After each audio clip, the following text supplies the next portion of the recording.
Hey guys, welcome back to Eford Strong. Today I'm going to be talking all about how to qualify for the Boston Marathon. So qualifying for the Boston Marathon is a dream for a lot of runners, whether you're just getting started or you've been running for a long time. It's a really popular one. It's also one of the Abbott 6-star majors, which makes it a desirable one for a lot of people to get into. So how do you make that dream a reality? Stick around today and I'm going to go step by step how to qualify for the Boston Marathon.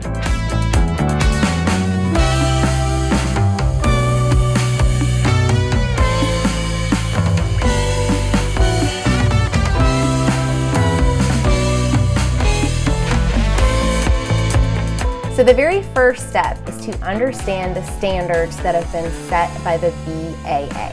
So these standards vary depending upon your age and gender. So just for example, in 2024, a male age 35 to 39 would need to run a 3:05 to qualify, while a female 35 to 39 would need to run a 3:35.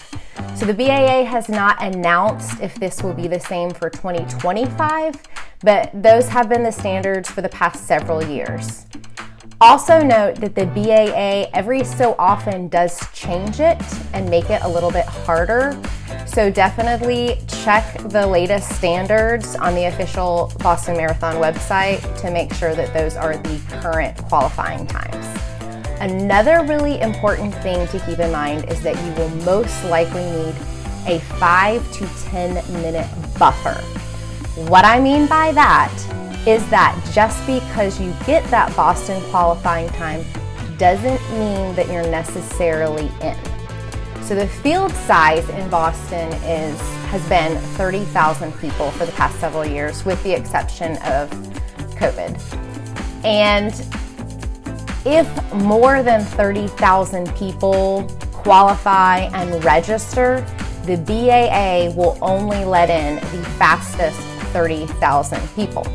So what they do is create what we call a buffer, which means that they allow the people from each age category who are a certain time under that qualifying time.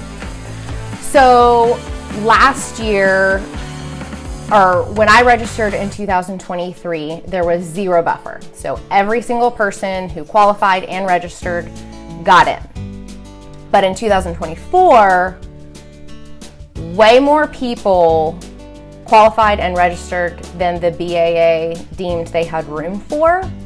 So a historic 11,000 people who registered and qualified were not accepted because they were not 5 minutes and 29 seconds under that buffer, and that's what they deemed as the buffer that year. So there's a really important piece of information to know. Just because you get that Boston qualifying time doesn't necessarily mean you're in. Ideally, you want to try to get probably about 7 to 10 minutes under that qualifying time if you really want to be safe.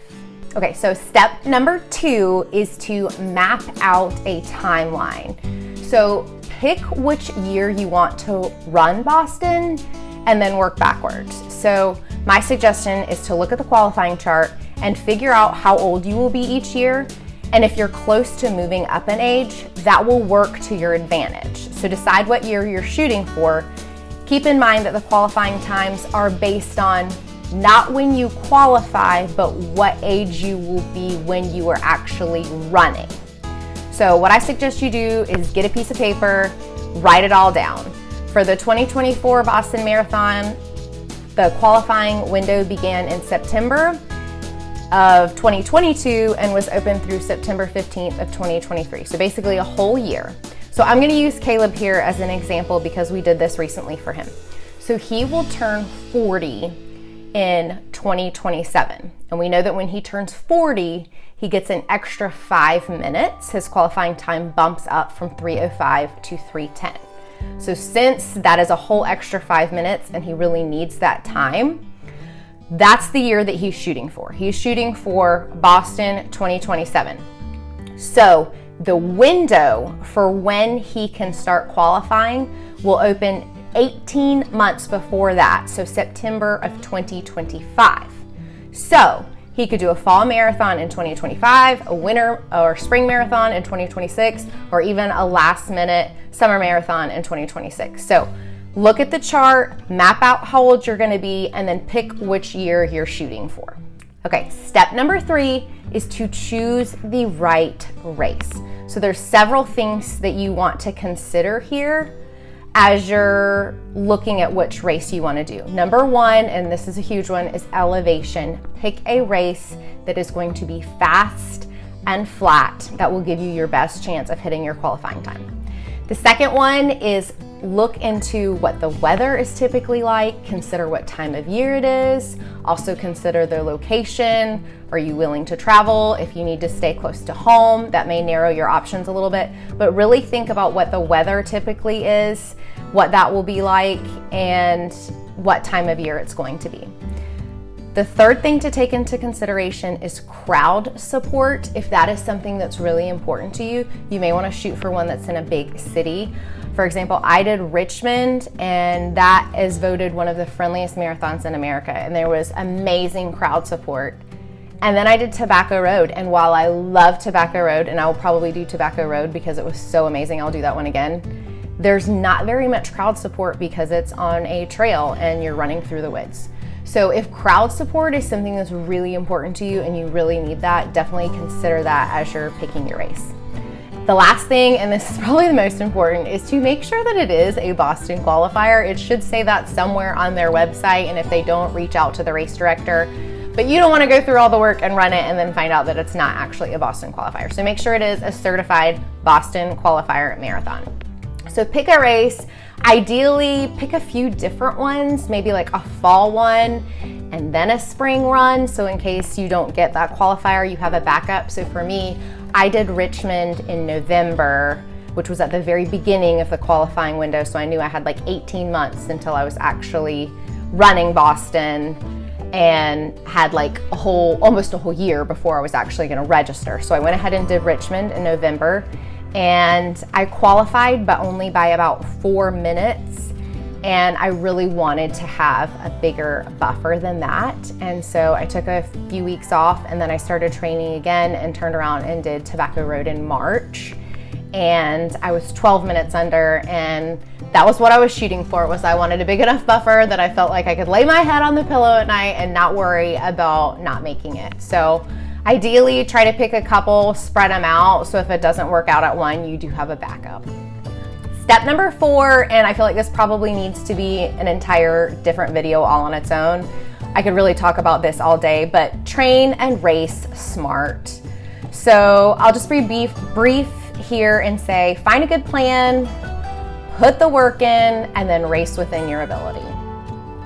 Step number 5 is register. So congratulations, you got it. You got the BQ. Now it's time to register. This typically happens in early September, and you will register on the Boston Athletic Association has an online platform called Athletes Village. So you'll create an account there, and you'll register. Registration for the 2024 Boston Marathon took place over 5 days. It was September 11th through the 15th.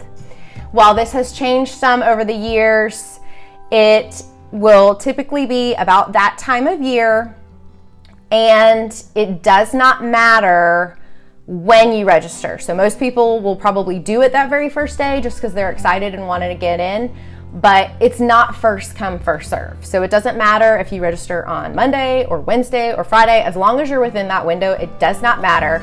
They're gonna pick the fastest people based on the qualifying times that you submit. So it doesn't really matter, you just need to do it within that window, but that's the window. And if you miss the window, that's it. You'll have to wait till next year. Then a couple of weeks after everyone has registered, the BAA processes all the applications, they do the math, figure it out, and then they will announce if there is a cutoff buffer, and then you can watch your inbox for an acceptance email.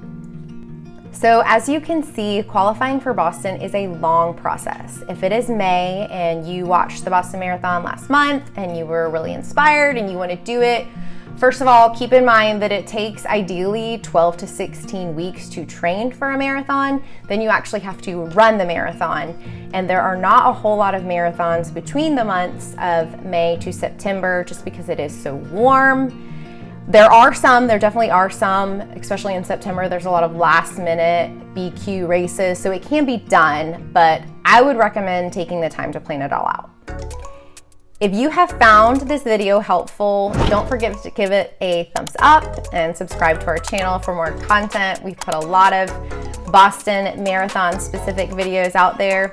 If qualifying for Boston is a goal of yours, I would love to hear from you. Please drop a comment below. Tell us when and where you plan on qualifying so we can be cheering for you. And if you already have, let us know where and when you got that BQ. Wherever you are in the journey, get after it. It takes dedication, hard work, perseverance, all the things to achieve your goal, but getting to participate in Boston is totally worth it. And anyone I talk to who says it's something they want to do, I will say it is absolutely a dream worth chasing. We'll see you on the next one.